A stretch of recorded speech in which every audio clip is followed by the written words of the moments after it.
excited to welcome Dr. Theresa Betancourt here, the Salem Professor in Global Practice at the Boston College School of Social Work and the Director of the Research Program on Children and Adversity.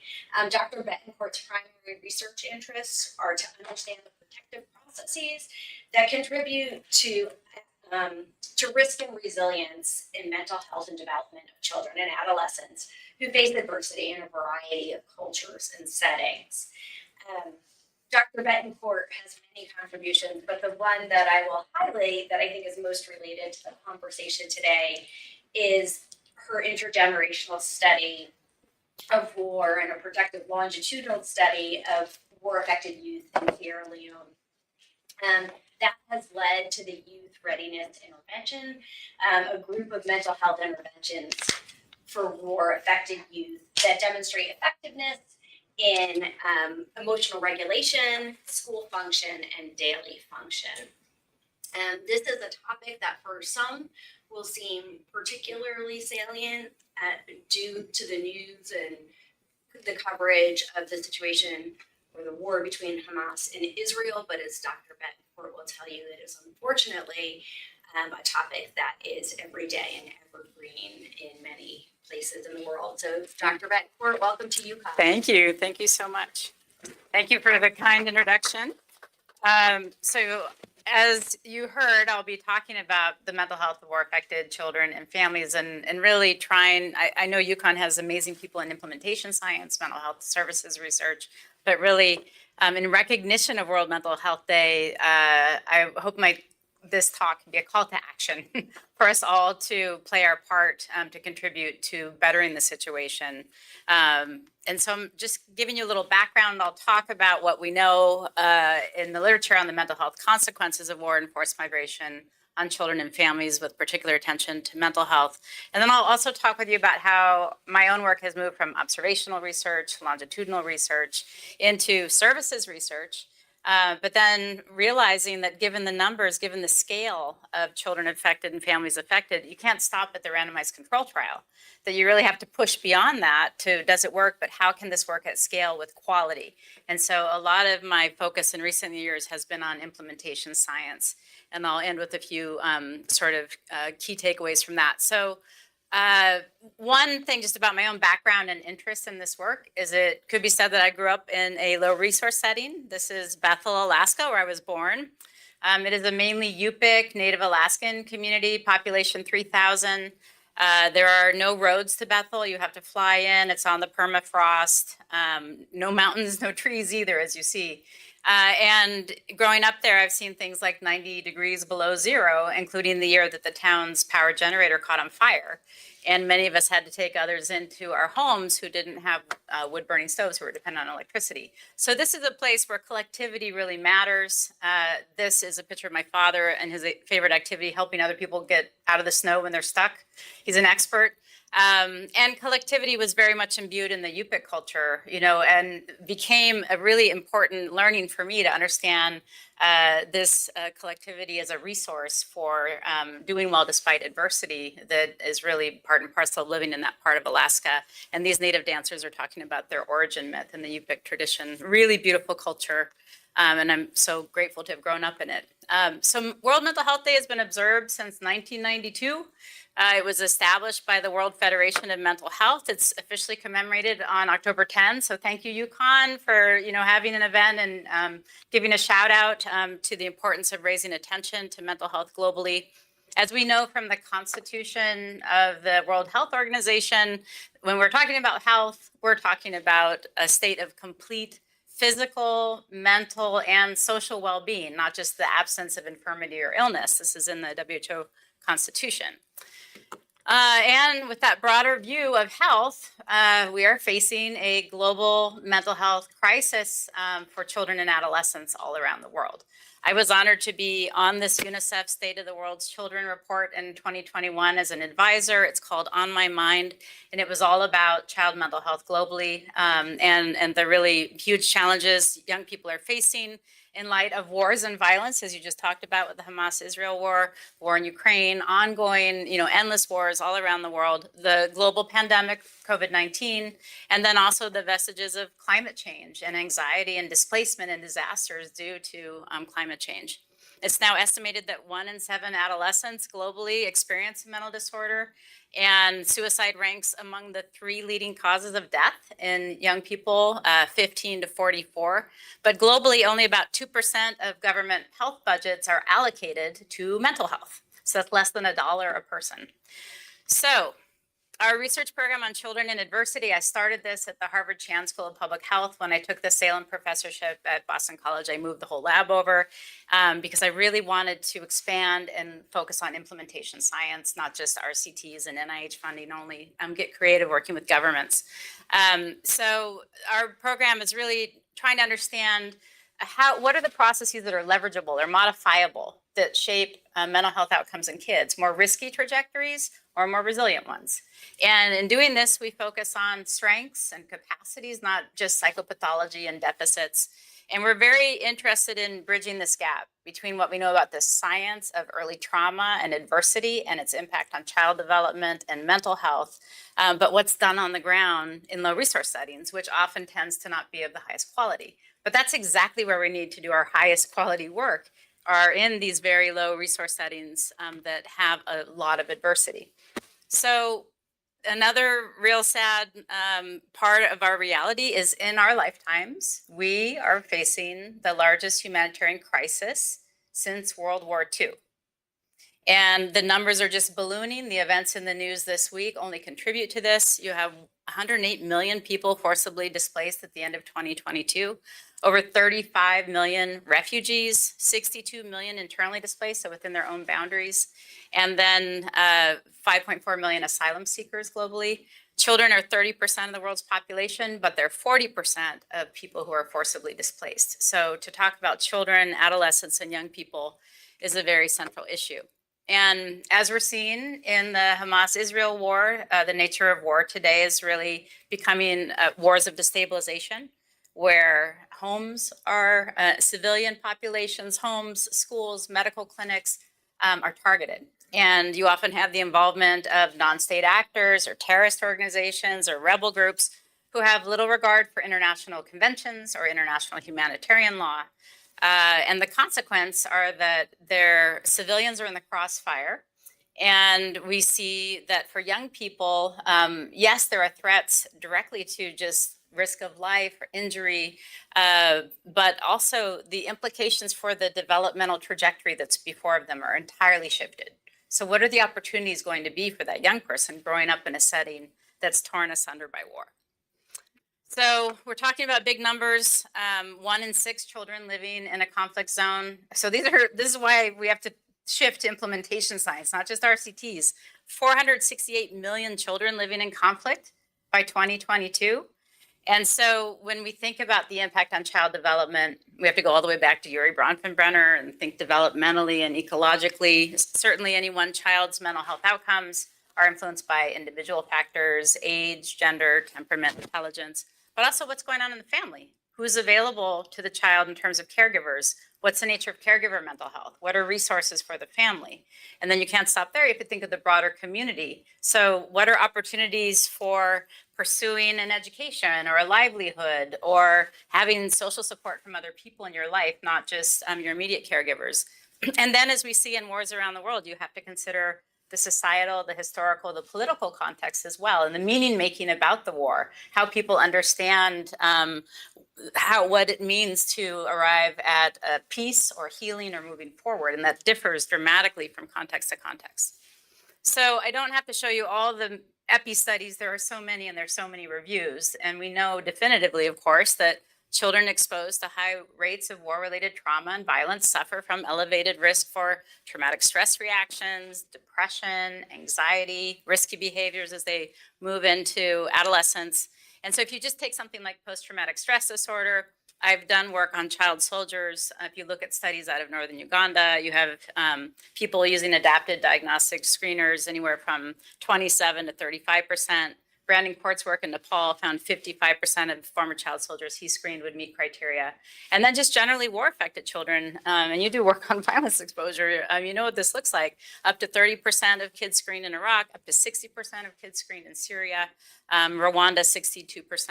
And so we're doing a lot of documenting how bad conflict exposure, trauma, loss, separation is for children. But the kind of research we're not doing enough of is developmental research. So what do these exposures mean over the course of child and adolescent development for this young person? And ultimately, we would stop wars and we would arrive at peaceful resolution of conflict. But when we're in these situations where conflict has happened, what's modifiable? Because you can't go back and undo those traumas. But what can you do about the post-conflict environment in terms of opportunities, social supports, ways in which the mental health interventions can fit to context? And we need a lot more attention to interventions that promote mental health and also intergenerational work to prevent cycles of violence like we're seeing today. So it used to be when I started in this field, I went to work at the United Nations back in 1995 as an intern on the Grassa-Michel study of the impact of armed conflict on children. And at the time we would say, well, we don't know what works. We just don't know about mental health interventions in these different countries around the world. But now we do. There are so many excellent reviews. We're showing that evidence-based mental health interventions, everything from cognitive behavioral therapy to group interpersonal therapy to mindfulness interventions, are demonstrating when adapted to different cultures and even delivered by non-specialists, because a lot of these countries, you don't have a lot of highly trained mental health professionals, that they can be effective. But the challenge we face is the numbers issue that I showed you earlier. How do we get these evidence-based interventions out there with greater scale, reach, and sustainment? And how do we build back better when we have regions devastated by war? And so this is what has made me an implementation scientist. So we have to think a lot earlier about designing for ultimate deployment. How's it going to fit to the context in which it's being delivered? Is it acceptable to those end users? What's the feasibility of delivering this given the human resources? And the other sort of research that's really important is testing strategies for scaling. How do you scale? What can you integrate into if there's no mental health system, if there are no social services systems? And this means also using hybrid designs, which I'm sure those of you who do implementation science know about the different hybrid designs, but they're really important to think about bringing together implementation and effectiveness questions from the very beginning. So our research is sort of in three broad buckets. We have a body of work on children affected by armed conflict that dates back to my early work on the Chechen conflict in Russia, the Ethiopia-Eritrea border conflict, northern Uganda, and then I'll talk about Sierra Leone today. And then being interested in adversity writ large, and oftentimes there's multiple forms of adversity. We started some work with Partners in Health and the government of Rwanda on families affected by HIV and AIDS and parenting in that context, and then adapted that to working with much younger kids without the HIV focus, but just on families in poverty to promote early childhood development and prevent violence. And this is probably our most scaled up study, so I'll show you a little bit of how we've done that work in Rwanda. And then I'll close in talking about some of our domestic work on resettling populations, refugees here in the United States. I'm working with Somali Bantu, Bhutanese, and now Afghans. So now we'll go to Sierra Leone. Anyone ever been to Sierra Leone in here? It is a beautiful country on the coast of West Africa, neighboring Liberia, Guinea, Cote d'Ivoire. Unfortunately, if you are interested in the study of adversity, Sierra Leone offers far too many opportunities. This is a country of 8.6 million people. Like a lot of low resource settings, you have a youth bulge, median age is 19. Life expectancy, just over 55 years. I've actually watched that come down in recent years. Infant mortality is very high, and maternal mortality is one of the highest in the world, and that's an indicator of a very weak health system, right? We have been watching Sierra Leone's standing in the Human Development Index, and ever since I've worked there, and I've worked there 20 years, it's been in the bottom 10. Sierra Leone has very low rates of literacy, especially in females, and all of this, backdropping to all of this is an 11-year civil war I'll tell you a little bit more about that. And then you have the Ebola outbreak of 2014, 2015 that led to 8,700 confirmed cases and nearly 4,000 confirmed deaths. No one had ever heard of Sierra Leone really, but I'm sure you all now have heard of it and seen pictures from the Ebola outbreak. And this led to health systems strain and just ultimately collapse. And unfortunately now, I was just in Sierra Leone a few months ago, you would think that would have been an opportunity for health system strengthening, but now they have hand sanitizer. So it doesn't look that different. COVID-19, 14% of the population was fully vaccinated. So during Sierra Leone's civil war, there was massive population displacement. There was actually a famous attack on the capital city, Freetown. When I worked in northern Uganda, you'd never know, being in Kampala, that there was a war raging in the north. And another very infamous feature of the war in Sierra Leone was the abduction of children into armed forces and armed groups. Anywhere upwards of 20,000 children abducted. And, there were, and you're seeing atrocities now in the Hamas-Israel war, and they're horrific. And the same sorts of, horrible events happened in Sierra Leone's war. And there were deliberate attempts to sever ties between kids and their community. So they'd round up people from their community, force the children to commit atrocities against loved ones, against neighbors, against family, to make it impossible for that kid to run away and feel they could come back home. So you had that sort of intent to sever ties. And then as the war was coming to a close in 2002, you had thousands of kids coming out of fighting forces in a policy debate. What's in their best interest? Can they go home to their families, communities? Should they all be institutionalized? We know institutions are horrible for children.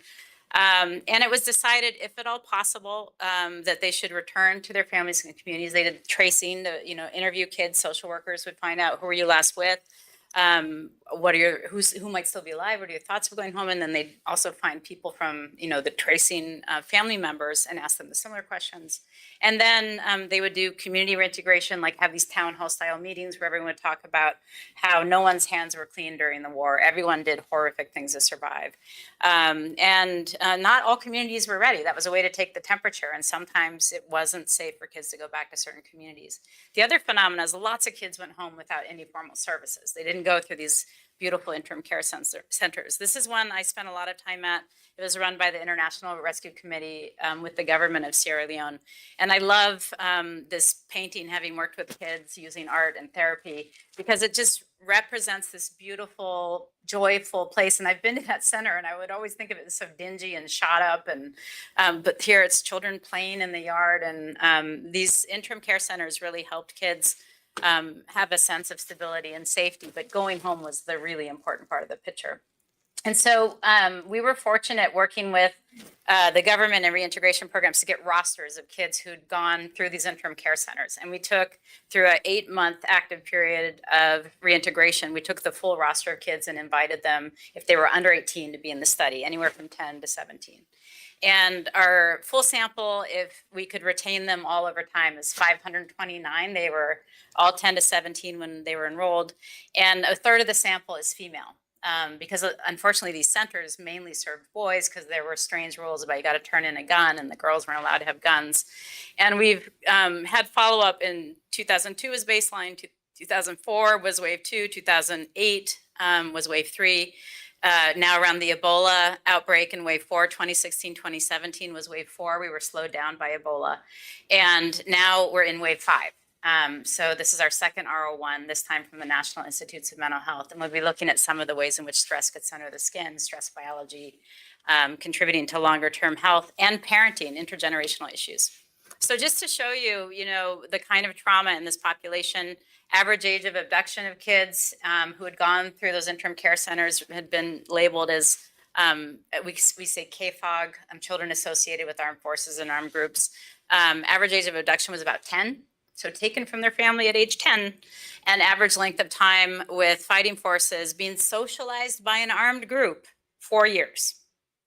Then when you look at children's exposure to violence, like witnessing violence, having to flee, being hurt by violence, it was very similar in the males and females. But then you come to sexual violence, and it's off the charts for the females, 45%. It's probably underreported, and 5% of males also reporting sexual violence. More than a quarter of our sample reported having killed or injured other people, and 50% endorse being forced to use drugs or alcohol to inure them to the violence. So this is a drawing from that, a painting from that same wonderful artist of rebels using drugs and sharing their drugs with the kids in the rebel groups. So I have so many publications. If you're interested, or if you have doctoral students or postdocs who are interested in violence, we have a massive amount of information on this cohort. As you might imagine, when you look at who's doing the worst over time, poor outcomes are certainly related both to war experiences, but also the post-conflict risk factors. We can't do anything about the war experiences. We can do a lot about the post-conflict situation. So you see things like surviving rape being associated with depression, anxiety, participating in injuring and killing others, associated with hostility, deficits interpersonally. We see death of a caregiver associated with depression, anxiety. All of that's made much worse when the kids come home to stigma, rejection from their community because of the accusations and the things they were involved with. Poor access to school, because having a purpose, having a way to advance yourself really matters. Daily hardships, so just housing insecurity, food insecurity, and not having guidance or social support. And kids talk about that in the qualitative interviews because it's a mixed method study. So we started to notice that although there was a lot of focus on PTSD and trauma-focused interventions, there were these cross-cutting dimensions that really traveled across categories of mental health problems that weren't getting much attention, including those interpersonal deficits and emotion dysregulation. Kids really, if they got triggered, they didn't manage that so well all the time. And this is a real problem when it comes to the few opportunities that are out there in Sierra Leone. This is an example of one of the opportunities. This is a UK charity runs a school called Educate. And Educate is free to children who are affected by the war and missed schooling. But it does require the following fees: excellent attendance, excellent behavior, and excellent effort.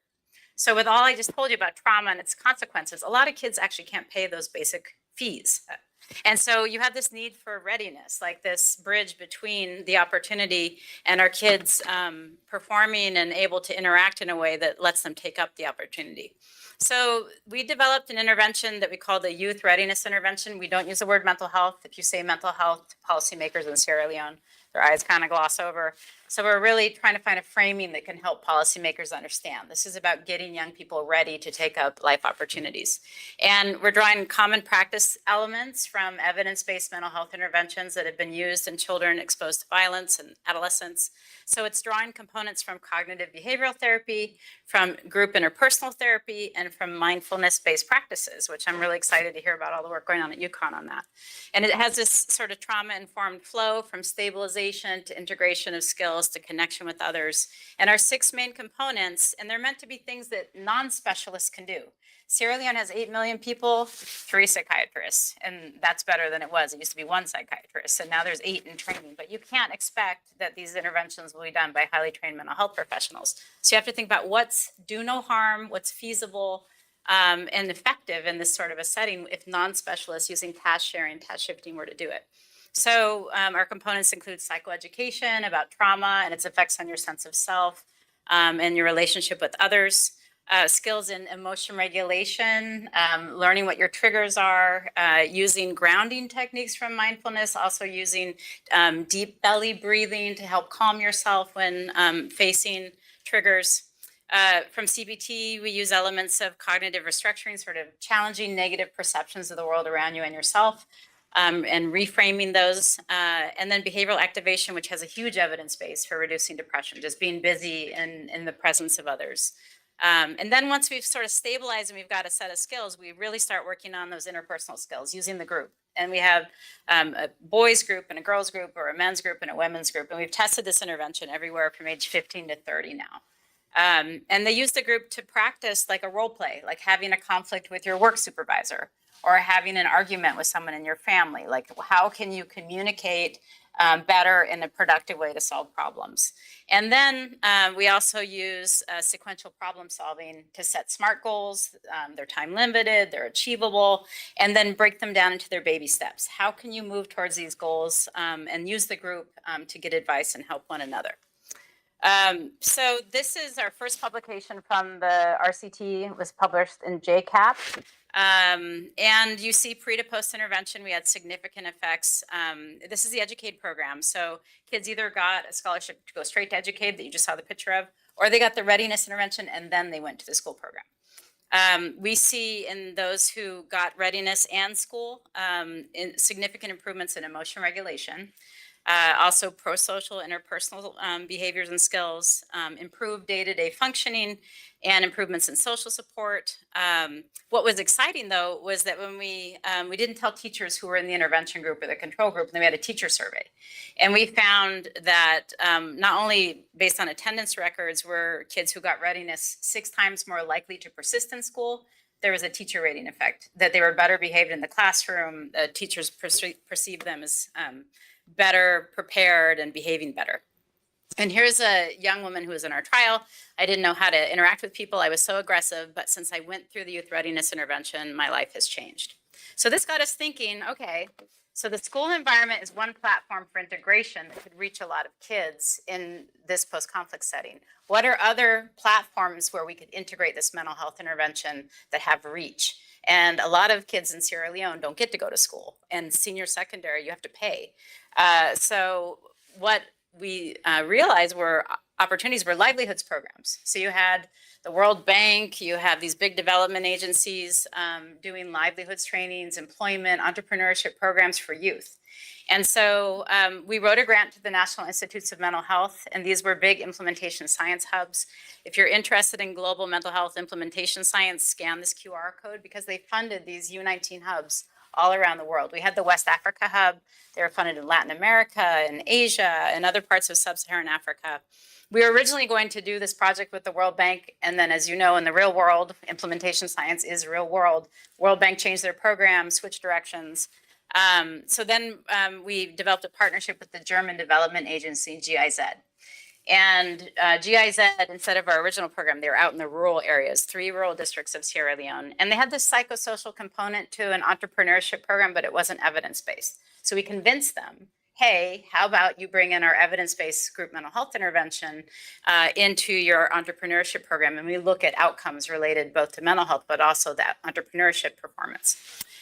So when we screened youth applying for these programs, 40% of them would screen positive for emotion dysregulation and impairment. So this was a hybrid type 2 study. I mentioned hybrid design. So we were looking at an impact evaluation of using a collaborative team approach to scale and sustain the youth readiness intervention, especially identifying barriers and facilitators to the integration, and then looking at the outcomes. Were they similar to our school trial? Could we get the same results with a new delivery platform? But now we're training the entrepreneurship workers, and we're taking our experts in the intervention from the previous runs, and they've become the expert seed team if they're our top performers, right? And the seed team's training the entrepreneurship staff, and we have these sort of quality, fidelity, and competence cycles where they're giving feedback, and then they're looking at the trajectory. We're using plan, do, study, act cycles to investigate barriers to implementation and overcome them. And then we're trying to get these 3 districts to talk to each other.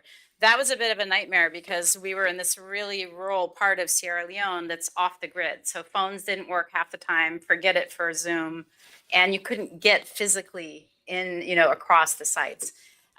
We recruited youth through the government youth councils. They had these radio ads. In this trial, the other trial, the kids were 15 to 24. This trial, they were 18 to 30. So truly youth. And in Sierra Leone, you were youth until 30. So we're going with what the government says. We're not setting those inclusion criteria. They needed to be neither employed or in school, not currently pregnant, and have elevated T-scores on functional impairment and emotion dysregulation. And so this just got published in JCAP. It's just coming out now. This is the hybrid type 2. On the effectiveness front, we saw that those who got the combined readiness and entrepreneurship had overall improvements in depression and anxiety compared to controls. And the corollary of the teacher was now a community leader. So we talked to community leaders about behaviors. We found that youth who got both had better performance overall and behavior in the community than those in the controls. And then we actually saw significant gains in income from baseline to 8 months post-intervention. And a lot of youth are switching towards entrepreneurship, towards self-employment. And the gains were greater in females, greater income gains in females, which is super exciting because there's huge disparities when it comes to gender in Sierra Leone. So now, looking at some of the integration questions, we saw it was feasible, it was acceptable to do this within entrepreneurship, and this is another strategy that can help overcome the gap in mental health evidence-based services access. So if you're interested in this more, this is the book that I have to finish in a month with one hand working after rotator cuff surgery. But the book coming out with Harvard University Press is called Shadows into Light, A Generation of Child Soldiers Comes of Age. And it's really going into great depth in the mixed methods research over time and these case studies, and also some of our insights on mental health services and scale. And the cohort has little kids, and they even have adolescents now. This is the last time in 2017, we had over 400 born into the study. When you look at parenting in light of this trauma, we do see that when parents have emotion dysregulation, they also are using less positive parenting skills. And when parents have emotion dysregulation, their kids have higher levels of externalizing problems. So this brings us to intergenerational issues. Now, the best, most amazing experience we've had in looking at intergenerational cycles of violence is in post-genocide Rwanda. So now we're traveling to East Africa. Rwanda is a teeny country in terms of landmass, but 14 million population now. But Rwanda means business. They are making strides in health. They are cutting infant mortality. They are cutting maternal mortality. But they have challenges. The vestiges of the 1994 genocide against the Tutsi, where nearly 500,000 people were killed over the course of 100 days. Then you have the HIV and AIDS epidemic in the country, which we entered around that time, and then just pockets of extreme poverty. And Rwanda is really bothered by this high rate of stunting. That's why I was asking if anyone here does research on stunting, because it's a blunt indicator of underdevelopment. If your kids are short stature for their age, they're not getting all the inputs that they need. And that has implications for brain development, and World Bank shows that stunted kids don't make as much, they don't do as well in school.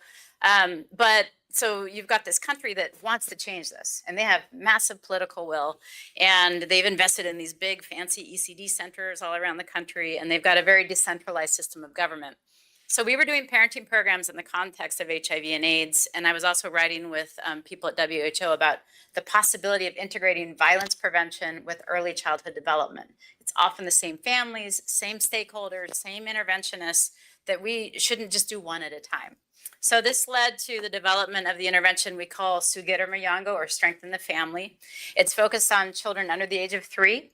And it's to promote early childhood development and prevent violence. And its characteristics are it's done in the home through a local home visitor. It involves active coaching on serve and return interactions and play between the caregivers and the children, and it's male engaged. So we don't just focus on moms. We realize if we want to reduce violence, you need those male caregivers involved in the care for children and in learning the joy of interacting and helping your baby grow and thrive. And so we have standard content on nutrition, hygiene, stimulation, but also all those components like some of the deep belly breathing and giving yourself a timeout coming over from the Sierra Leone intervention, focused on emotion regulation, stress management, conflict resolution, and problem solving. And at every session, we coach play between the kids and their caregivers, trying to get those males involved. It can be any family, mom, dad, auntie, uncle, grandma, grandpa. We work with the whole family. And we don't, we're funded by Lego Foundation, amongst others, but we really send messages that you can play throughout the day and you don't need fancy toys or books. You can bang on a pot and you have a musical instrument. You can give a playful bath. You can plant a seed in a way that you're developing language, learning, sing a song. And a lot of parents just don't know the value of doing that in these settings. And so here's our big cluster randomized trial, 2 publications. This was 1,049 families. Pre to post Sugita Muryango, and this is linked to the poverty reduction strategy of the government. So we let the government decide who's extreme poverty. That's not on us. They tell us these families are eligible. Those are the families we're going to work with. So our control group here are just getting usual cash for work programs, and then ours are getting the usual programs plus the home visiting. So we saw pre to post more stimulation, access to materials like books and homemade toys, more play between caregivers and their kids, more increased care seeking for health problems, diarrhea, fever, more treatment of drinking water. And then at the family level, we did see a significant decrease in violent child discipline and a significant decrease in intimate partner violence. And this was unexpected because our components of stress reduction are pretty light. We saw a significant decrease in anxiety and depression in the moms and the dads, or the male caregivers and female caregivers. And we also saw increased male engagement. We came back a year later and started to look at child development on the ages and stages questionnaire.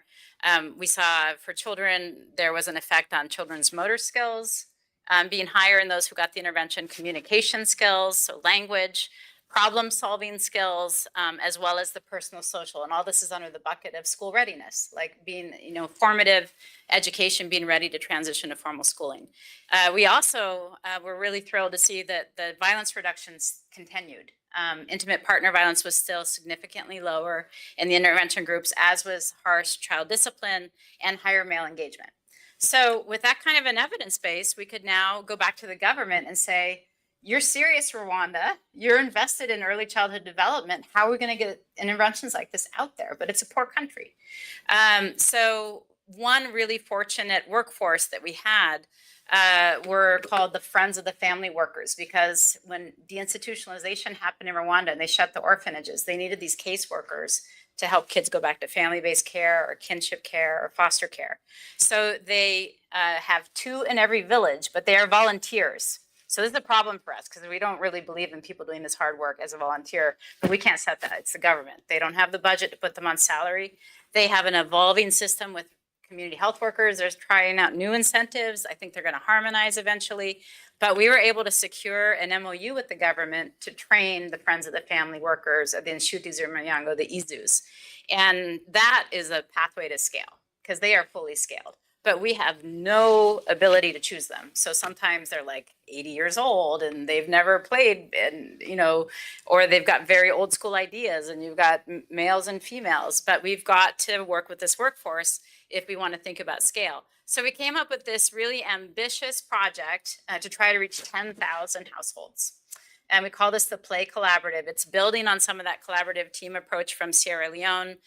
We had 3 districts where we had district mayors, and a signing ceremony, a common charter that we're going to all focus on scaling this intervention with quality.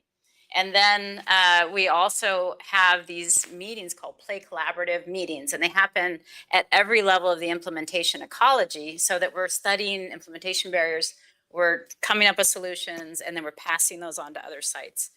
We embedded a little mini quasi-experimental trial to see when we shift to the workforce of the Inshuti Zurumuryango, does it still work? And we developed a digital dashboard because paper-based forms were becoming a nightmare to look at some of the quality indicators at this level of scale. So the Play Collaboratives, as I mentioned, are operating all the way from the village level to cells, which are clusters of villages, to the sector, to the district, which is like a state. There's 30 districts in Rwanda. We want to get to all of them someday, but we're in 3. And then national government. We really need the national government buy-in, and we want them to own this intervention over time. So we're doing this warm handoff right now, but also we want to ensure that quality is sustained. So if you just look at the Play Collaborative, we were able to train over 2,600 IZUs, Friends of the Family Workers, to deliver this to more than 8,500 families. We're still going. We're now working on a continuous enrollment model. And we do see, if you look at scores of fidelity to each of the modules, there's 12 modules, so it's 3 to 4 months of home visiting. Those scores are increasing over time, and competence, which are the soft skills, the cross-cutting skills. Can you start on time? Can you check in about the last session? Can you deal with the unexpected event that arises? At the government level, we've trained over 6,200 government officials, and we've had 2,800 play collaborative meetings that have involved over 15,000 government representatives at the cell sector district level. So we've had a lot of opportunity to raise awareness with government. And now we see next steps for expansion. We've laid out a really ambitious plan with the World Bank, with USAID, with the government, using a hub and spoke model with those 3 districts. We could train each, a set of districts over the next 5 years and get to all 30. But you need financing, you need political will. There's a lot of competing things going on. So we have to bake in tools for monitoring and evaluation. So the digital dashboard becomes extremely important. And then we have to think about this transition to government ownership. We have the steering committee that provides a forum for this. And then we have to look at sustainable financing. The one thing that works in our favor, and those of you who do health policy, Rwanda is so progressive and evidence-based that they're actually doing performance-based financing with their districts. So they have these things called Imihigo goals, and that's how you get your budget if you're a district. So if you bring down child malnutrition, if you increase treatment of drinking water, if you reduce violence, you get more opportunities from the government to do even more because of your performance. So we help them meet these goals. So this is an important part of political will. The other part of political will is champions. So I was just in Rwanda 2 weeks ago. This is the Minister of Gender and Family Promotion that has the EZU workforce, and under the National Childhood Development Agency, they're monitored. So we've got the top people in these districts and child development agencies out there speaking about this program and its impact, but they've got to convince the Minister of Finance. And we've got to convince, USAID and the government.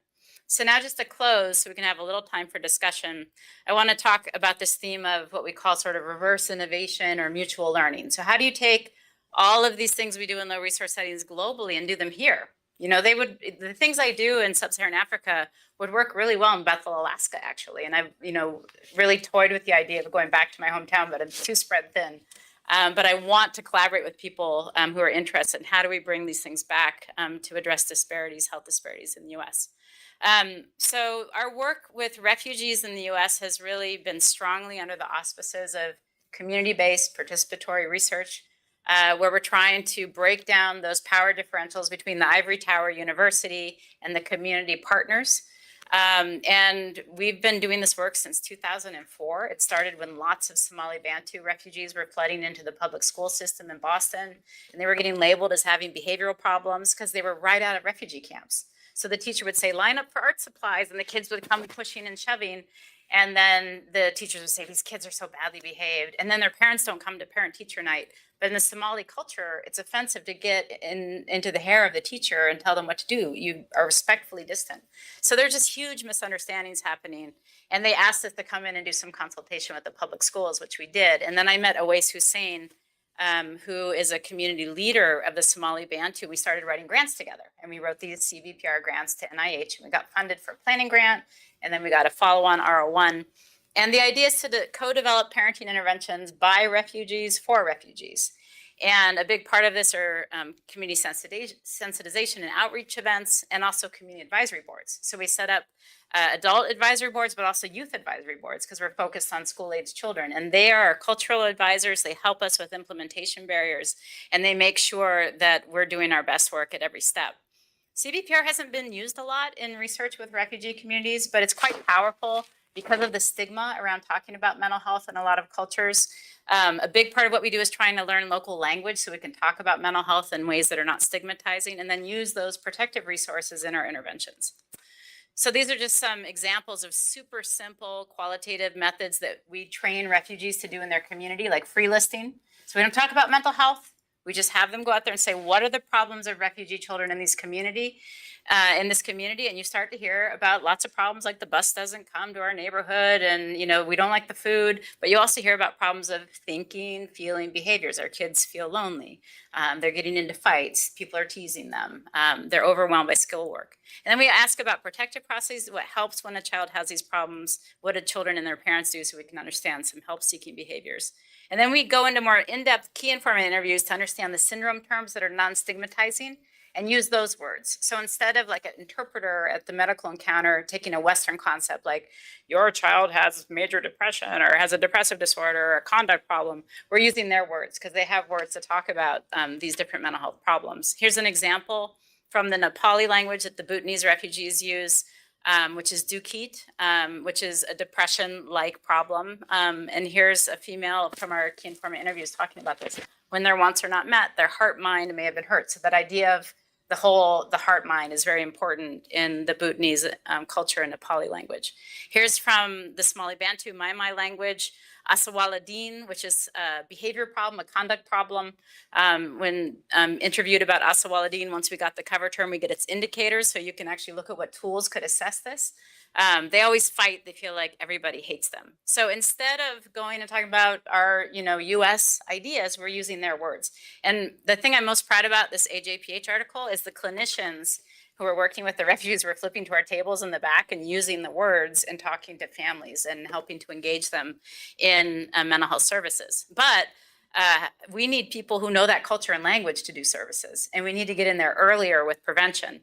So that was the idea of the family strengthening intervention for refugees. It's family-based prevention done by non-specialists who are refugees. They're not doing treatment, they're doing prevention, and they come themselves from a resettlement life experience. And so it's brief, strengths-based. We have 10 modules. We're really looking at those protective processes as the active ingredients for promoting mental health. You have weekly meetings at the home between the home visitor and the parents, and then with the kids, and then you start to work as a family to have a family meeting, and that's the culmination. We also have a narrative about the family history that a lot of kids have never heard before. How did my family come to be here? So this is our pilot study published in the Journal of Adolescent Health. We had 40 Somali Bantu families, 40 Bhutanese. We randomized half to just usual services or half to get family home visiting. And we did see pre to post intervention, less traumatic stress reactions in kids, parents reporting fewer child depression. For the Bhutanese, we saw fewer conduct problems. It did not work out the same for the Somali Bantu. And so we need to look at this in a better powered trial. But we did also see on the Bhutanese side reduced family arguing. And the big important thing was high feasibility, high acceptability. Because when parents have 3 jobs and 8 kids, you can't expect them to come to the clinic for an appointment. But you go to the home, you're going to have good engagement. And people really liked it, high satisfaction. They'd recommend it to others. But then COVID-19 happened. We had our R1, we were underway, we were gonna get 300 families, no.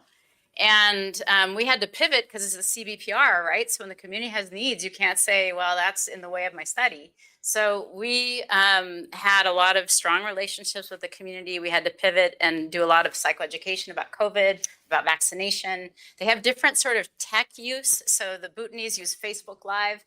Somali Bantu use WhatsApp. So we did these different psycho-ed events on COVID-19 in those 2 platforms. And this got us thinking about digital because we couldn't go to the home.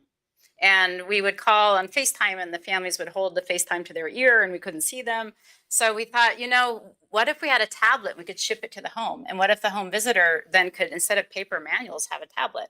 And actually with refugee groups changing and unpredictable, you could use a tablet to have a platform for different languages, different imagery, different cultures, so you could be much more nimble. So this is something we're working on now with user-centered design and mHealth experts at BC.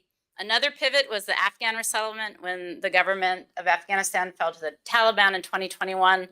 The U.S. had special interest visa holders and humanitarian parolees coming here who'd worked with the United States who are at risk to stay in Afghanistan, as you know. Over 95,000 Afghans.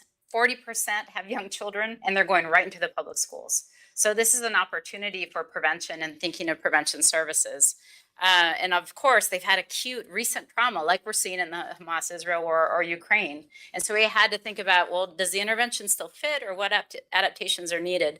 So we went out there, we trained Afghans to do the free listing and key informant interviews. We did it at the military bases when families were first coming out. And then we've done it in the Boston area as families are resettling. We got the Somalis and the Bhutanese to help us, being expert trainers of the Afghans, and we did a whole adaptation process over the period of 4 months using the adapt it approach to adapting the intervention. We reviewed for modifications related to cultural norms, family dynamics. We changed the vignettes, and also had to have a lot more family violence prevention. The acute trauma was really important because we had this family narrative.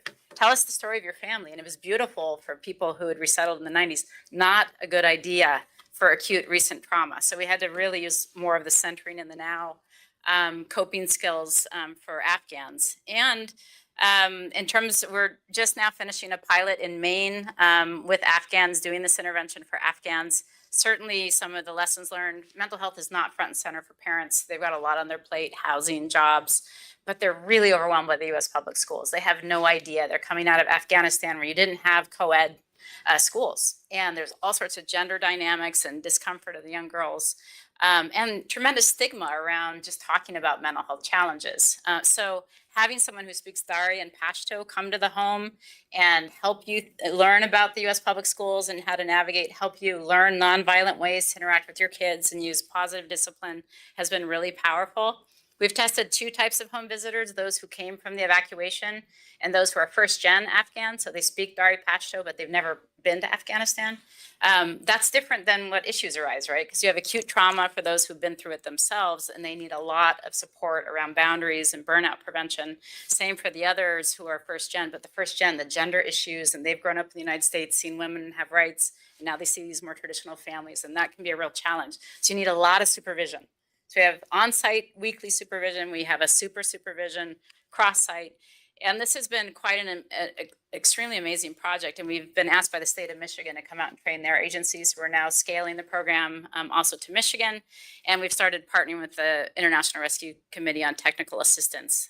So we've got this downloadable resources on how do you establish a community advisory board, how do you do some of these community-based rapid assessments. And so just to wrap up so we can have a few questions and conversation, I hope I've been able to convince you that understanding these processes that contribute to risk and resilience are critically important developmentally, longitudinally, and that we can use what we learn on what's modifiable to inform interventions. But the big questions that remain are about scale. The numbers I showed you, how do we do anything to begin to reach those in need and also build back better, build systems when communities are devastated. And so implementation science is very needed.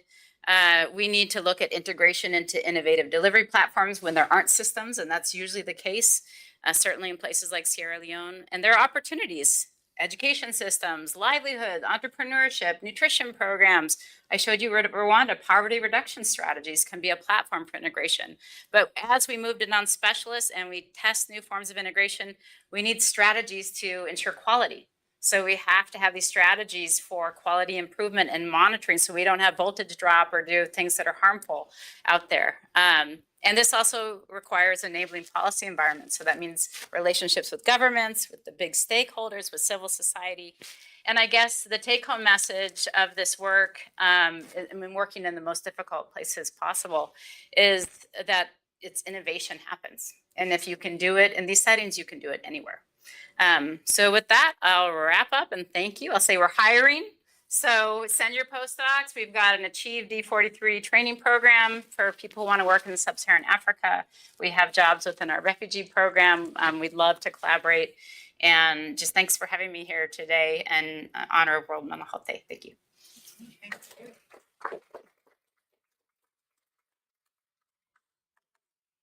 Monitoring the online chat. It's like we are clear there for right now. Yeah, so any questions or comments? So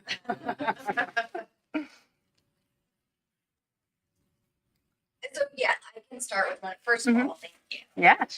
So many good, amazing things to think about and really just unbelievable work that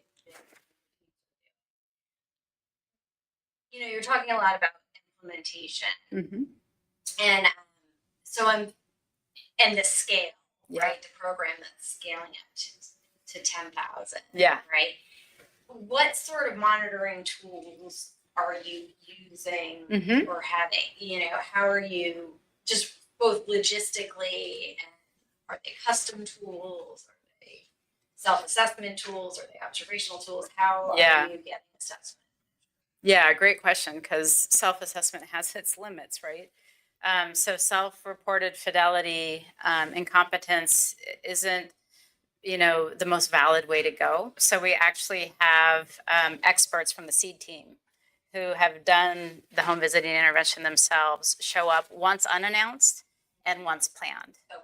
And actually, our SEED team, because we had more funding when we were doing this with the big foundations with Lego, Wellspring, Elma, Oak, they were able to go even more than those 2 visits, and that really improved. And you do see the fidelity trajectory and the competence trajectory improving over time. As I'm seeing it in mental health, the field's moving towards cross-cutting competence assessments. So those are the soft skills, right? Like facilitating a group well or a home visit well, making sure all the caregivers have room to speak if something unexpected happens, you manage that well. So there are now becoming standard tools for facilitating groups, facilitating home sessions, and individual sessions. And so we're trying to move towards those standard tools, but fidelity is session and module specific, right? And it's intervention specific. So we do have a checklist that the observer uses for fidelity module by module. And we have been using that data. We also had some self-report data, but it's so burdensome on the home visitors. And then trying to go to 10,000, you can imagine the reams of paper, right? And so at first we had like paper and the play collaboratives in particular, because we have meeting notes from all those implementation barrier analyses with the stakeholders.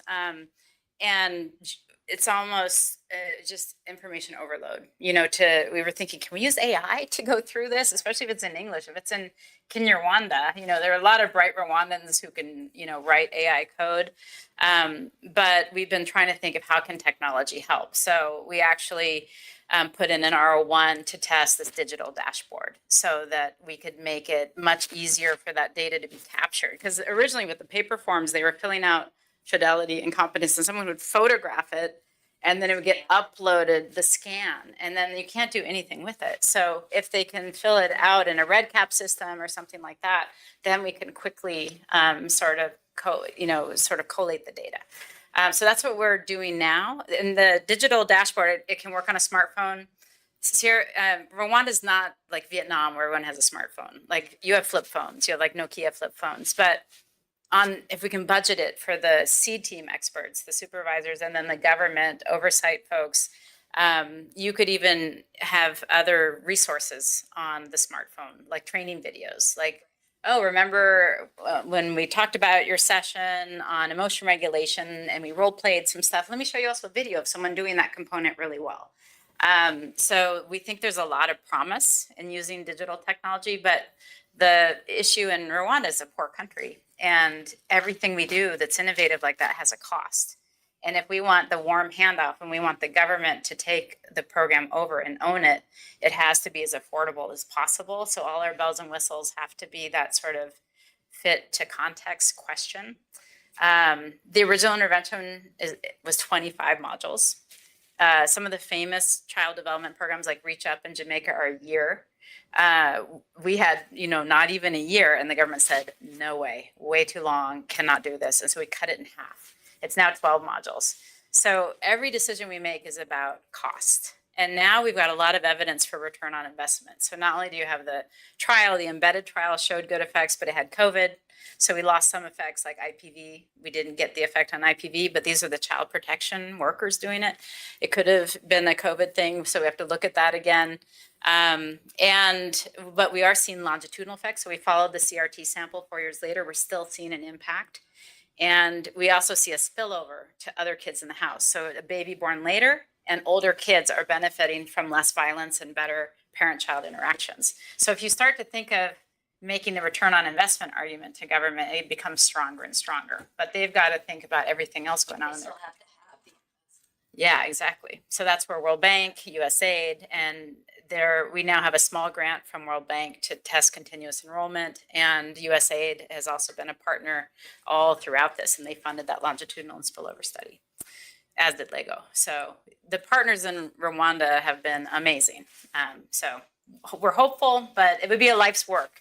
It would be like drop the mic, I can retire if that can be scaled. Because my vision is like Head Start, to have it fully scaled and bulletproof so no one can take it away when administrations change. Yeah. want to cut too far into your meeting time. Yeah. So that clock's a little slow. I'll make sure I fix that. Yeah, no problem.